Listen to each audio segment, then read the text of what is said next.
பொண்ணை என்ன மறுபடியும் கேமுக்குள்ள வரணும்னு நினைக்கிறார். அவர் ஆட்டத்துல இப்ப இல்ல.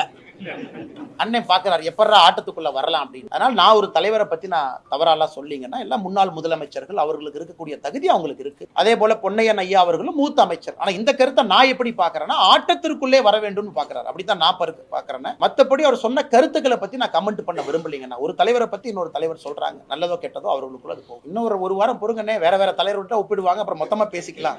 ஏன்னா ஆட்டத்துக்குள்ள வரணும்னு முடிவு பண்ணிட்டா ராஜாஜி ஐயா வச்சு ஆரம்பிச்சிருக்காங்க. அடுத்து புரட்சி தலைவர் ஐயாவோட ஒப்பிடுவாங்க. நீங்க வெயிட் பண்ணுங்க, அதான் மொத்தமா ஒரு வாரம் கழிச்சு பேசிக்கலாங்க. மொத்தமா ஒப்பிட்ட பிறகு எங்க கருத்தை சொல்றேன். Zimbabwe cricket team world cup ஜெயிக்கிறோம்னு அவங்களுக்கு தான் சொல்றாங்க. நான் எப்படி நான் இல்லைன்னு சொல்ல முடியும்? நேபாள் அன்னைக்கு ஒரு நேபாள் பிளேயர் சொன்னாரு, நாங்க 2000 அடுத்த வேர்ல்டு கப் நாங்க தான் ஜெயிப்போம்னு. இன்னும் ஏதோ ஒரு நாடு சொன்னாங்கன்னு, உகாண்டா சொன்னாங்க அடுத்த ஒலிம்பிக்ஸ்ல 50 கோல்டு வாங்குறேன்னு. ஏன்னா சொல்றவங்களுக்கு எல்லா உரிமை இருக்குன்னு நான் போய் சொல்லாதீங்கன்னு எப்படி சொல்ல முடியும்? அதனால் யாரு வேண்டுமானாலும் என்ன வேண்டுமானாலும் சொல்லட்டும்.